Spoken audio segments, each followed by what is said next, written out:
지금 우리가 이 안경 배우로 관련된 얘기를 지금 하고 있습니다. 이 안경 배우로 관련된 얘기는 아까 우리 앞서 했었던 것처럼 굴절력 개수하고 형상 개수의 어떤 인자들을 가지고 그 안경 배우라고 하는 게 이제 결정이 되는데, 네, 그러면 우리 굴절력 개수하고 그다음에 그 형상 개수가 작용되어 있는 최종적인 그 안경 배열에 관련된 얘기들을 한번 전체적으로 정리 한번 해보도록 하겠습니다. 결국 우리가 그 굴절력의 차이에 의한 굴절력 차이에 의해서 이제 그 망막의 상위 크기가 커지거나 작아지는 그런 것들, 그리고 이제 이 굴절력은 같지만 이 안경 렌즈의 쉐이프에 따라서, 모양에 따라서 이제 그 상의 크기가 약간 변화가 있는 그 부분들 두 개들이 어떤 식으로 결합이 될 것이냐에 관련된 얘기를 해볼 텐데요. 결국은 우리가 이제 안경 배열과 관련된 이 정보들을 우리가 알기 위해서는 가장 중요하게 반영된 인자가 결국은 그러니까 중심 두께가 이제까지는 이제 거의 없는 정도라고. 이 얘기가 무슨 말이냐면 이 주점에서부터의 물체까지 거리라든지 그런 거에 비해서 정점간 거리라든지 그거에 비해서 렌즈의 중심 두께가 극히 작다, 거의 없는 상태다, 아주 크게 작다라고 하는 그런 걸 전제로 해서 한번 유도를 해봤어요. 그죠? 그런데 지금은 중심 두께가 실상 있는 거니까 그걸 좀 일반화시켜서 안경 배열과 관련된 얘기들을 정리를 한번 해보도록 하겠습니다. 자, 우선 방금 얘기했던 것처럼 우선 중심 두께를 고려한 경우에 대해서는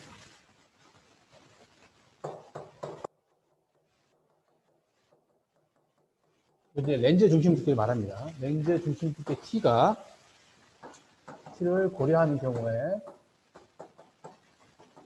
경우에 그래서는 분명히 우리가 이 형상 개수가 이제 중요한 임자로 작용된다라고 하는 것을 알 수 있죠.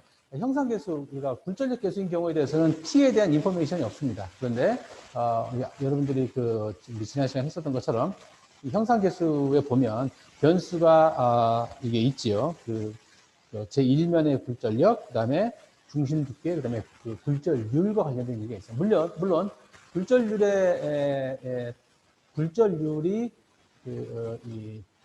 고굴절이라든지 우리 임상에서 실제 필드에서 고굴절 렌즈라든지 중굴절 렌즈, 그 다음에 일반 렌즈 같은 경우에 굴절률이 각각 다르죠. 1.5, 1.6, 1.7에 따라 다릅니다. 그런 거에 따라서 굴절률이 크면 클수록 렌즈의 두께는 작아진다라고 하는 그런 것들은 우리가 경험적으로 잘 알고 있습니다. 그런 것처럼 굴절률은 우리가 일반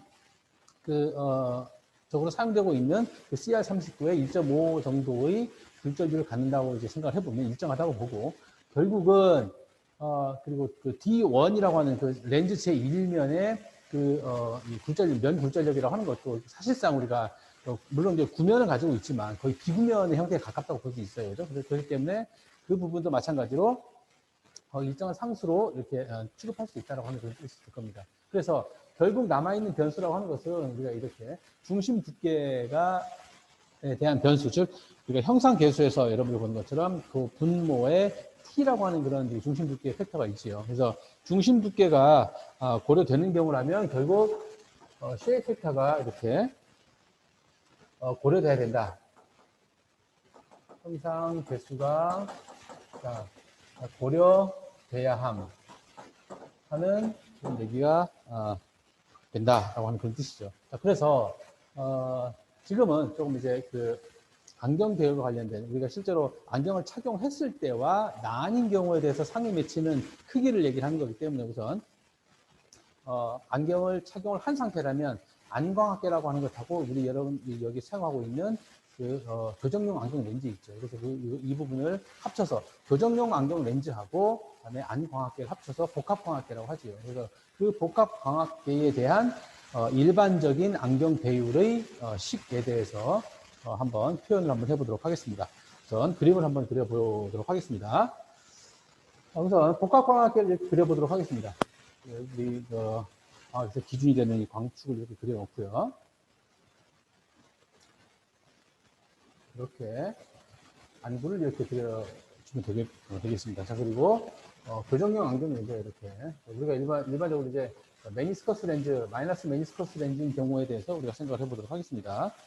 자, 이렇게 복합광학계가 이렇게 된 상태에 대해서 우리가 이 광학 주요점에 대해서 한번 살펴보도록 하겠습니다. 자, 그러면 결국은 이 복합광학계의 이 상측 초점이라고 하는 게 마이너스 렌즈를 가지고 있기 때문에 이 마이너스 렌즈인 경우에 대해서 상측 초점은 즉 상이 맺히는 상이 선명하게 보이는 그 위치라고 하는 것을 결정짓는 상이 맺히게끔 결정짓는 렌즈의 상측 초점을 이렇게 우리가 알고 있는 것처럼 마이너스 렌즈인 경우에 대해서는 앞에 이렇게 형성이 되겠죠. 자, 그리고 이 부분이 바로 정점이 되겠습니다. 상측 정점이 되겠습니다. 그렇죠? 자, 그리고 우리 안광학계의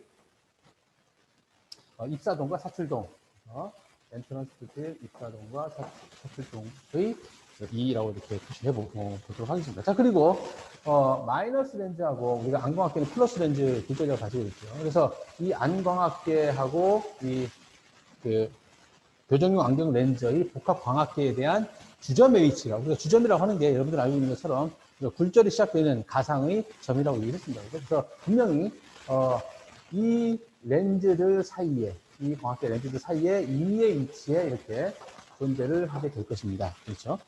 이렇게 된다는 것이지. 그래서 여기서 나타내는 걸 한번 써보게 되면 이 부분은 바로 입사동 또는 사출동으로 우리가 이해를 해보면 되겠습니다. 그렇죠? 자, 그래서 이 부분은 사실은 입사동도 따로 있고 사출동도 따로 있지만 그냥 이 전체적인 복합광학계에서는 그냥 임의의 한 점으로 그냥 표현을 해보도록 하겠습니다. 자, 그러면 우리가 각각까지의 거리를 한번 보려고 하는 것이죠. 이렇게 하겠다. 자, 우선 렌즈가 결정되는 부분들에 대해서는 우리가 어떻게 표시를 할 수 있느냐 하면 이렇게 표시할 수 있겠지. 이렇게. 입사동에서 이 정점까지 렌즈 정점까지의 거리가 바로 정점 거리가 되겠지요. 그죠? 정점 거리가 될 것이다. 이 부호가 중요하기 때문에 기준점을 우리 입사동에서부터의 거리를 이렇게 해야 되겠지요. 자, 이렇게 볼 수가 있겠다. 이거를 LV라고 이렇게 표현하고 부호는 마이너스가 되겠습니다. 그렇죠? 자, 그리고 렌즈의 우리가 안경광학에서 안광학에서 중요한 이 팩터가 바로 정점 굴절력이죠. 우리 지난 시간에 했었던 것처럼 상측 주점 굴절력하고 상측 정점 굴절력의 차이에서 나타나는 게 바로 이제 차이가 분명히 발생한다는 뜻입니다. 그렇죠? 그리고 사실은 우리가 이런 부분을 그냥 상측 주점 굴절력만을 갖고 우리 일반적인 그 광학계 다른 엔지니어 분야라든지 이런 데 사용되는 부분은 사실 주점 굴절력을 갖고 얘기를 합니다. 주점의 어떤 초점 거리를 갖고 얘기를 하는데 우리가 임상에서 사용할 때, 즉 메디칼 쪽으로 우리가 사용을 하기 위해서는 정확한 교정이 필요하겠죠. 그렇기 때문에 사실은 상은 렌즈 뒷면에 맺힌다라고 이렇게 분석을 할 수 있잖아요. 그리고 그 상이 맺히는 거리가, 즉 렌즈 뒤에서부터 렌즈 정점에서부터 굴절을 시작해서 정확하게 망막의 위치에 위치해야 되기 때문에 그 짧은 거리죠. 이 안광학계 각막 정점에서부터 여기까지 거리가 23mm 정도 되고 여기서부터 여기까지가 12에서 14mm 정도 되니까 한 50mm 채 안 되는 그 거리에 정확하게 상을 맺히게끔 해줘야 되는 게 여러분들이 우리 안경사로서 할 역할이잖아요. 그래서 이 거리가 요 거리는 상대적으로 굉장히 중요한 요소가 될 수 있겠다. 그래서 항상 우리가 렌즈미터를에서 얻을 수 있는 렌즈의 굴절력이라고 하는 것은 정점 굴절력이라는 것이죠. 그러니까 즉 렌즈 뒷면에서부터의 초점 거리를 정확하게 계산을 해서 우리가 교정을 해줘야 된다라고 하는 그런 걸 다시 한번 강조하겠습니다. 자, 그래서 상측 정점 초점 거리는 여기서부터 분명히 이렇게 되겠죠. 이렇게 여기 떨어진 거리가 되겠습니다. 그래서 이것도 마찬가지로 이렇게 표시될 수 있겠고, 이거는 상측 정점 초점 거리, 정점에서부터의 초점 거리를 말하겠죠. 부호는 마이너스가 되겠습니다. 그러니까 왼쪽에서 오른쪽에서 왼쪽으로 우리가 거리 측정을 한다라고 생각해 보십시오. 알겠죠? 자, 그리고 실제로 이 복합광학계인 경우에 대해서는 엄밀히 말하면 이미 이 조제 가공을 해서 힐팅까지 딱 끝난 상태라면 LV하고 F'V라고 하는 것은 정해져서 고정이 되어 있기 때문에 움직이지 않잖아요. 변수가 되지 않습니다. 그렇죠? 자, 그런데 우리가 쉐입 팩터를 가지고 얘기를 하기 위해서는 중심 두께가 바뀐다라고 하는 그런 생각을 해보게 되면 분명히 복합광학계의 불전력이 바뀌는 것이기 때문에 결국은 우리가 안광학계 주요점에서 살펴보는 것처럼 요 복합광학계에 대한 초점 거리를 이렇게 들 수가 있겠죠. 이렇게 보시면 초점 거리를 이렇게 들 수가 있겠고요. 이거는 F 플라임이 되고 부호는 마이너스 이렇게 되겠습니다. 부호는 계산상에서는 하지 않지만 우리가 비하적으로 해석을 하기 위해서 이렇게 되는 거죠. 자, 그리고 이 복합광학계의 입사동까지, 즉 입사동에서부터 우리 그 주점까지의 거리가 바로 우리가 알고 있는 안경 배율의 L이 되겠다는 것입니다. 그렇죠? L이 되겠다. 자, 이 L이라고 하는 것은 우리가 이 불전력 개수에서 나타나는 것은 정점 불전력과 관련된 얘기가 될 것 같고요. 그리고 이 L이라고 하는 것은 두께가 바뀌면, 즉 이걸 밴딩이라고 합니다. 여러분들 그죠? 밴딩이라고 하죠. 그래서 참고로 자, 밴딩과 관련된 이 부분들을 여러분들이 여기 다시 한번 기하광학에서 찾아보기 바랍니다. 이 밴딩이라고 하는 것은 주점의 위치가 바뀌는 것이죠.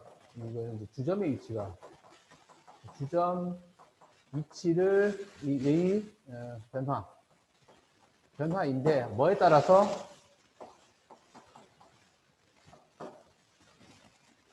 구면의 형태에 따라서, 즉 제1면과 제2면의 이 어떤 그 구면의 형태에 따라서 주점의 위치가 여기일 수도 있고 여기일 수도 있다라고 하는 것이죠. 그래서 여러분들은 이제 밴딩과 관련된 부분들을 이제 다시 한번 개념을 좀 정리를 해주기 바라겠습니다. 그래서 그 개념적인 거는 아까 얘기했던 것처럼 구면의 어떤 형태에 따라서 주점의 위치가 바뀐다라고 하는 것이죠. 자, 그 내용이 되겠습니다. 그래서 입사동에서부터 그 주점까지 위치는 밴딩에 의해서 요건 고정이 되겠지만, 요 두께가 바뀜에 따라서, 이 두께가 바뀐다는 얘기는 결국 중심 두께가 이제 바뀐다라고 하는 그런 뜻도 될 수 있어요. 그죠? 같은 불전력이라면. 그렇죠?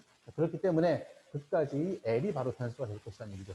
자, 그래서 여기로부터, 마이너스죠. 자, 여기서부터 우리가, 식을 유도를 한번 해보게 되는데, 자, 어떻게 유도를 한번 해볼 것이냐면, 우리가 결국은 이 거리라고 하는 것은, 이 길이라고 하는 것은 여기에서 이걸 뺀 것이거나 또는 여기에서 이걸 뺀 것이 되겠다는 것이죠. 자, 그래서 이렇게 표현할 수 있다는 겁니다. 자, LV라고 하는 것하고 L의 차이라고 하는 것, 즉 주점하고 우리가 주점이 사실 굴절이 시작되는 우리 복합광학에서 우리가 편의상 얘기를 하죠.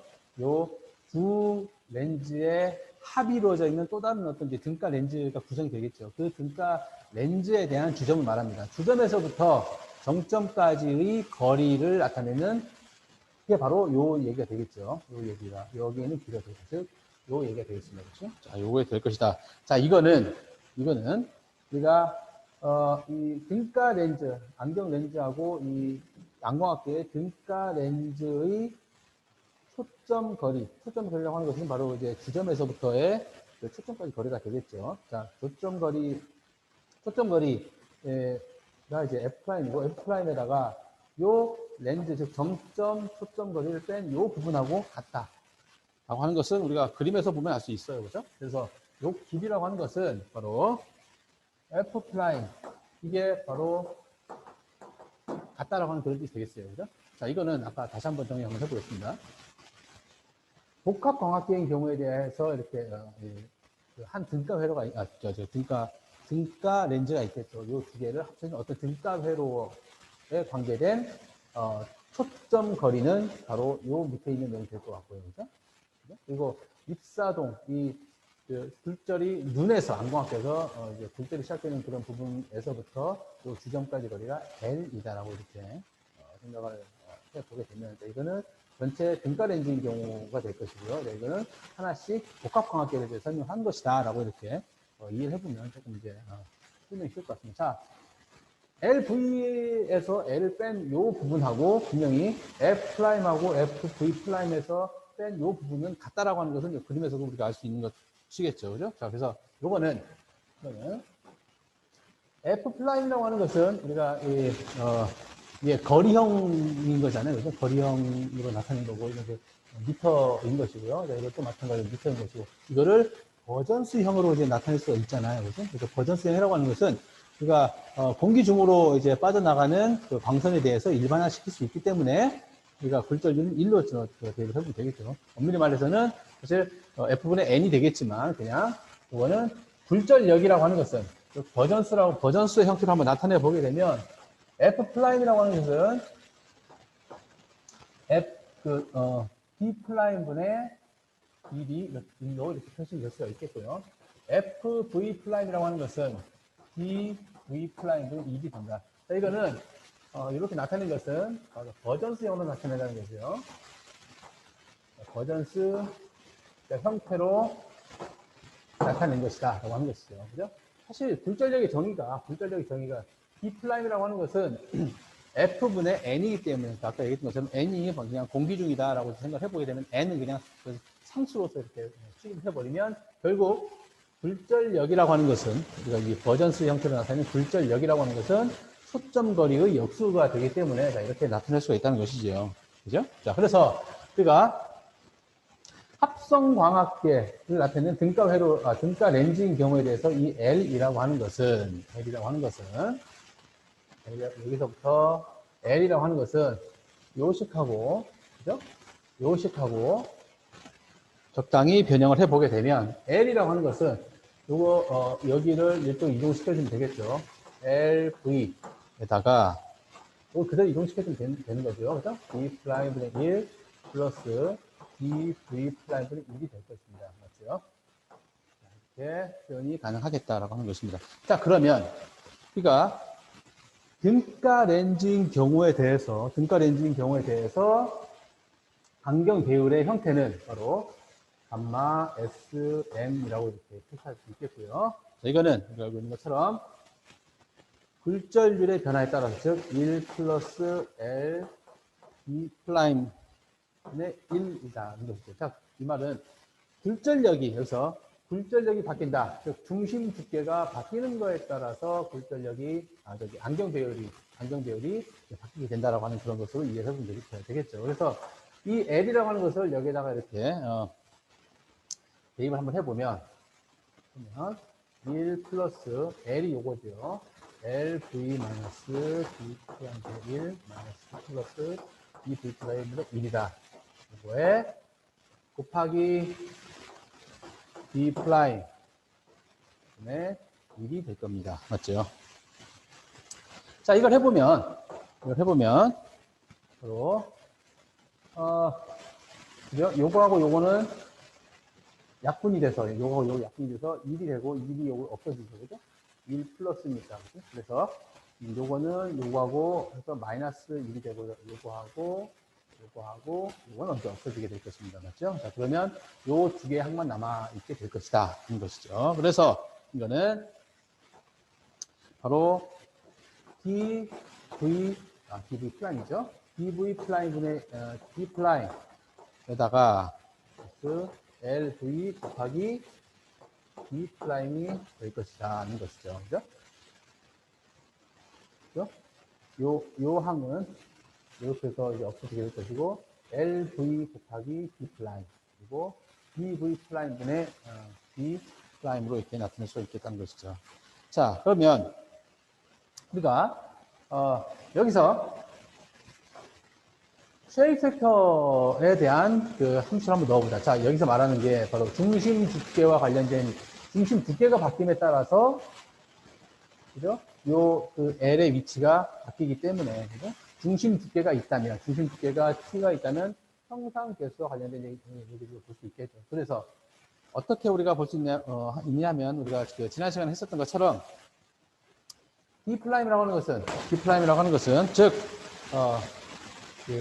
주정 굴절력하고 정점 굴절력의 차이가 바로 FS이기 때문에 이렇게 나타낼 수가 있겠다. 그지? V죠. 이 V라고 하는 것은 정점 굴절력이라고 하는 것은 이것분에 이렇게 나타낼 수가 있겠습니다. 그렇죠? 이렇게 나타낼 수 있다. 그래서 우리가 D'이라고 하는 것은 바로 FS분의 DV'로 이렇게 나타낼 수가 있겠습니다. 그렇죠? 이렇게 나타낼 수가 있다. 자, 이거를 대입을 한번 해보자. 대입을 한번 해보게 되면 자, D' 대신에 요걸 대입을 해보는 것이죠. 이렇게 요거를 대입을 한번 해보는 것이죠. 자, 그렇게 해보면 결국 우리가 F 계산을 한번 해보면 여러분들 우리가 실제적으로 대입을 한번 해보면 되겠습니다. FS 곱하기 1 플러스 LV에 곱하기 D'분의 DV'분의 1이 이렇게 될 것이다. 하는 것이죠. 자, 이 밑에 있는 이 밑에 있는 이 식은 우리가 처음 우리 안경 배율을 할 때 굴절력 계수와 관련된 얘기가 있었죠. 그래서 요거는 결국은 F 굴절력 계수인 FR로 이렇게 표시할 수 있겠죠. 그죠? 자, 그래서 궁극적으로 우리가 남아있는 이 형태를 우리가 표시를 한번 해보면 결국은 감마 SM이라고 하는 것은 우리가 이렇게 FS하고 FR의 곱으로 나타낼 수 있다. FS, 즉 쉐입 팩터하고 곱하기 리프렉티브 팩터로 나타낼 수 있다고 하는 것이죠. 그죠?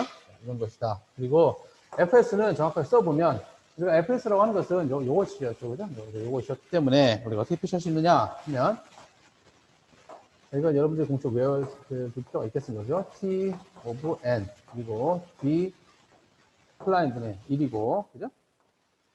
자, 그리고 D1 플러스 분의 1이고 1 플러스 또 1 플러스 LV D 플라인분의 1이 된다. 이렇게 될 수 있다. 자, 그래서 이 식이 바로 최종 우리가 복합광학계인 경우에 대해서 안경 렌즈하고 안광학계가 합쳐져 있는 그 복합광학계인 경우에 대해서 최종 안경 배율이라고 하는 것은 쉐입 팩터하고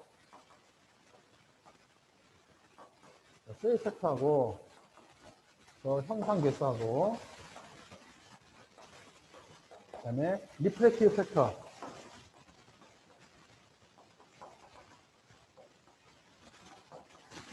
이거는 굴절력 계수라고 할 수 있죠.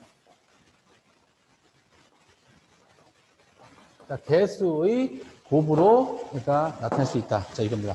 자, 그래서 이 수학적인 그런 거는 차치하고라도 우리가 이 개념적으로 다시 한번 정리 한번 해서 설명을 해보면, 자, 망막에 맺히는 상의 크기라고 하는 것은 즉 안경을 착용을 했을 때하고 안경을 착용하지 않았을 때의 그 상의 크기의 비교를 한번 해보는 게 바로 안경 배율이 되겠습니다. 그렇죠? 우리가 첫 시간에 얘기했던 것처럼 우리가 안경을 벗는다고 해서 이 어떤 물체가 흐리게 보일 뿐이죠. 그죠? 블러 이미지가 있을 뿐이고 안 보이는 건 아니니까 그 망막에 흐리지만 맺혀 있는 그 상의 크기하고 교정을 했었을 때의 안경이 선명하게 되어 있는 그 상의 크기하고의 차이가 바로 안경 배율이라고 하는 것입니다. 그래서 이거를 감마 SM 스펙타클 매그니피케이션이라고 해서 안경 배열이라고 정의하고 자, 이 안경 배열을 결정짓는 요소는 두 가지 형태가 있다. 즉, 그 렌즈의 형태에 따라서도 상의 크기가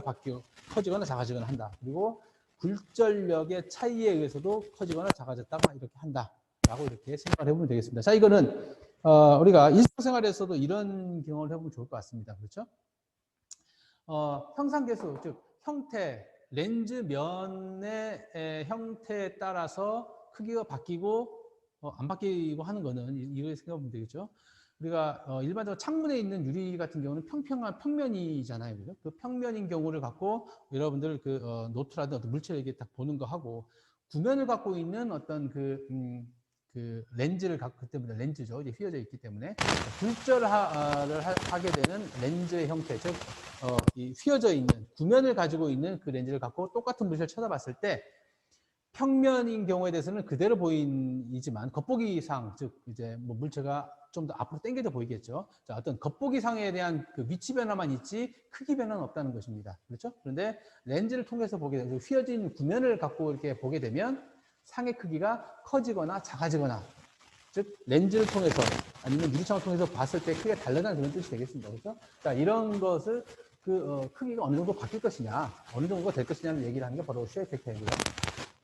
두 번째, 굴절력 개수라고 하는 것은 우리가 시력이 나쁜 환자하고 시력이 좋은 환자가 착용하는 안경이 각각 다르잖아요. 그죠? 그래서 그 각각 다른 굴절력 갖고 있는 안경 렌즈라고 할지라도 분명히 그거는 망막 뒤에서 분명히 선명한 상황을 맺게 할 겁니다. 근데 어떤 물체, 그 크기가 정해져 있는 물체를 쳐다보는데 많이 휘어져 있는, 그러니까 굴절력이 큰 경우에 대해서 많이 휘어져 있을 거잖아요. 그죠? 많이 휘어져 있는 경우 굴절률이 같다면 많이 휘어져 있는 경우하고 굴절력이 작은, 그러니까 시력이 덜 나쁜, 비교적 덜 나쁜 교정용 안경 렌즈 두 개 갖고 똑같은 물체를 봤을 때 또 충분히 경험할 수 있죠.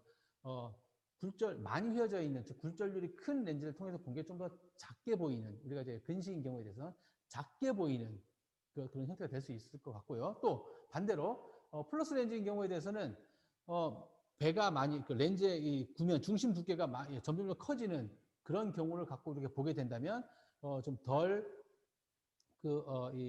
이 플러스 렌즈, 작은 플러스, 즉 플러스 1 디옵터하고 플러스 10 디옵터는 렌즈의 크기 차이가 이게 플러스 1 디옵터라고 이게 한다면 10 디옵터라고 하는 것은 이런 식으로 10 디옵터로 이렇게 될 수 있겠죠. 그래서 이만큼 중심 두께가 상대적으로 커지잖아요. 그죠? 이 중심 두께가 커짐에 따라서 분명히 상의 크기가 이게 더 커 보입니다. 그렇죠? 시야가 좁지만 더 커 보인다는 얘기죠. 똑같은 물체를 쳐다봐도. 자, 이런 것에 따라서 굴절력의 차이에 따라서 이 상의 크기가 바뀌는 게 바로 굴절력 개수가 되겠습니다. 그렇죠? 그래서 분명히 아까 얘기했던 것처럼 쉐이프 팩터하고 그다음에 이 굴절력 그 리프렉티브 팩터의 이 인자들이 조합된 형태가 바로 최종 망막상에 맺히는 상의 크기를 결정을 하게 되는 것이다 라고 하는 것이고요. 그리고 그 각각의 쉐이프 팩터는 자, 이런 형태가 될 것 같고요. 그다음에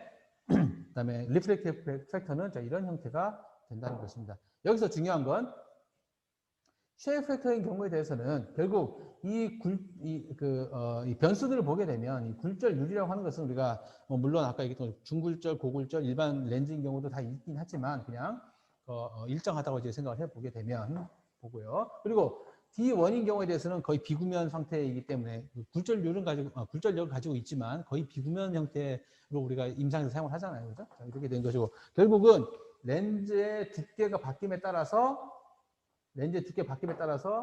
감마 SM이 바뀐다라고 하는 그런 부분이 될 것 같고요. 또 여기에서의 변수라고 하는 것은 여기서 이 정점 굴절력이라고 하는 건 정해져 있잖아요. 그죠? 렌즈가 딱 만들어지는 순간. 그런데 여기서 즉 굴절력 개수가 바뀌게끔 할 수 있는 인자는 바로 정점 간 거리가 될 것입니다. 그렇죠? 그래서 여기서 말하는 입사동에서부터 렌즈 뒷면까지의 그 거리인 LV하고 관계가 된다는 것이죠. 이 변수가. 즉, 이 말은 무슨 말이냐면, 안경을 착용을 하고 있는데, 이렇게 눈 쪽으로 더 가까이 가거나 아니면 눈에서 이렇게 흘러내리게 되면 안경 착용을 하고 흘러내리게 되면 이 길이가 길어지잖아요. 그죠? 자, 이런 것처럼 변수가 되는 게 쉐이프 팩터인 경우에 대해서는 이렇게 중심 두께, 그리고 굴절력 개수인 경우에 대해서는 방금 얘기했던 것처럼 이 정점 간 거리가 바뀜에 따라서 굴절력 개수, 즉 굴절력 개수가 이제 바뀌게 될 것이고 결국 이 굴절력 개수 바뀜에 의해서 안경 배율의 크기도 바뀌게 될 것이다. 또 이 쉐이프 팩터인 경우에 대해서는 이 굴절률이나 이 D1은 고정이 되어 있기 때문에 바뀌지가 않는 것이고 그다음에 T가 바뀌게 되면 당연히 이제 그 안경 배율이 바뀌게 된다라고 하는 그런 걸로 이제 최종 정리를 한번 해보면 되겠습니다. 자, 이것과 관련된 부분들에 대해서 그 예제가 있습니다. 예제. 자, 예제 문제는 여러분들이 꼭 한번 풀어봤으면 좋겠고요. 자, 이거는 이제 지금 현재 여러분이 가지고 있는 교재의 550페이지에 있는 그 예제 2번 문제를 갖고 여러분들이 그 요것과 관련된 그 안경 배울과 관련된 부분들에 대해서 어떤 식으로 이제 해석을 하고 어떠한 이런 차이에 의해서 실제로 안경 배열이 어떻게 변화가 되는지에 대해서 직접 여러분들이 한번 볼 수 있으면 좋겠습니다.